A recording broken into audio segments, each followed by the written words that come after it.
Mesdames et messieurs, bienvenue sur votre nouveau programme de flash d'information sur Sahel News TV.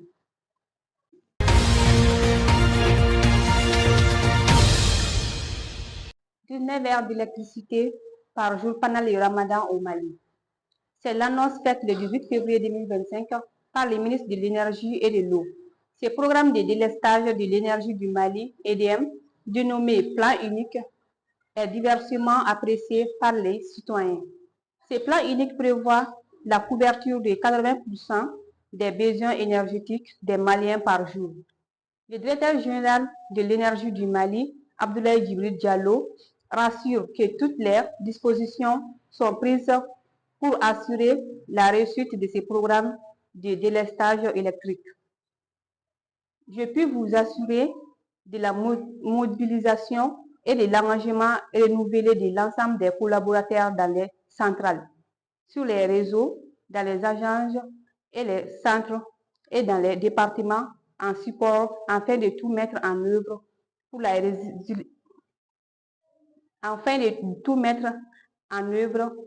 réalisation du plan unique, promet le directeur de production à travers l'exécution des plans de maintenance, la fiabilisation des réseaux de répartition à travers les travaux de maintenance et de réhabilitation, l'intensification du recouvrement et la poursuite de la lutte contre la fraude et les comportements déviants.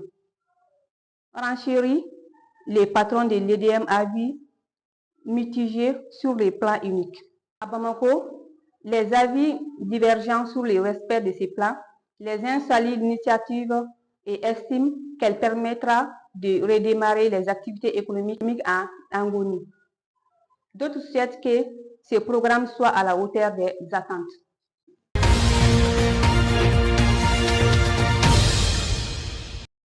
Cérémonie d'ouverture de la 2e édition de la Semaine des marques du Mali. Faire des marques locales un pilier du développement endogène. C'est autour de ce thème que seront menées les activités de la 2e édition de la Semaine et du commerce à travers les centres maliens de promotion de la propriété industrielle CEMAPI. Cette édition vise à sensibiliser les acteurs économiques, tous secteurs confondus, sur l'importance de protéger leurs marques, la démarche de conquérir des parts du marché et de fidéliser la clientèle. Le Premier ministre, ministre des Administrations territoriales et de la décentralisation, a salué la présence massive des chefs d'entreprise à cette cérémonie. Une présence qui prouve, selon lui, leur engagement aux côtés des autorités de la transition dans les efforts quotidiens pour la consolidation de la souveraineté, notamment sur le plan économique. Cette semaine est une belle opportunité de valoriser davantage les marques nationales pour renforcer l'économie et promouvoir l'excellence à travers des produits de qualité sur les marchés national, sous-région et international.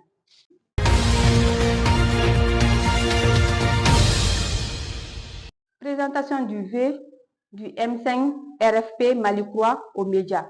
L'économie malienne des autorités Dixit Moribo Sidibé lors de la présentation de ces V aux médias.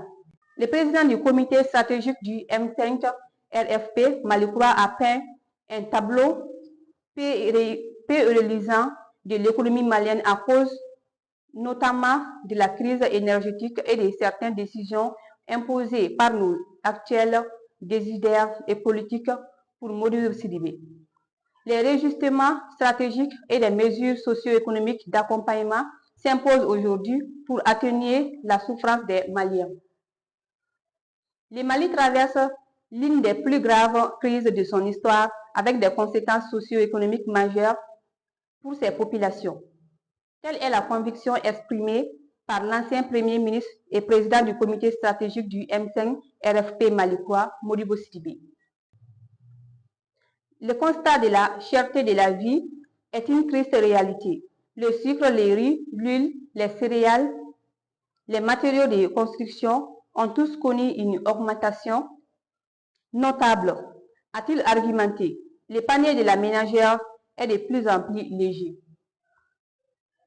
Et selon lui, des mesures nécessaires doivent être prises urgemment pour contenir la hausse spectaculaire des produits de première nécessité par la distribution des vivres de l'aliment, des bétails, les transferts monétaires aux ménages les plus touchés, le financement des travaux publics à haute intensité de main-d'œuvre.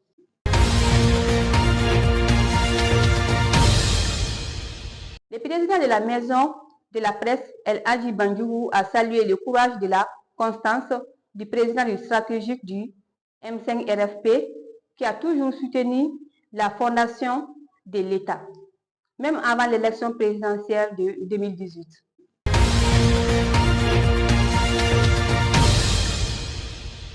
Au Sénégal, le Premier ministre Ousmane Sonko a annoncé mardi 18 février 2025 la signature d'un pacte de financement de 1000 milliards de francs CFA destiné aux petites et moyennes entreprises PME.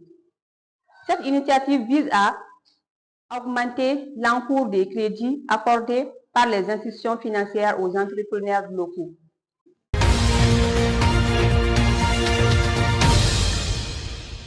C'est tout pour ces flashs d'informations. Merci de l'avoir suivi et à très bientôt.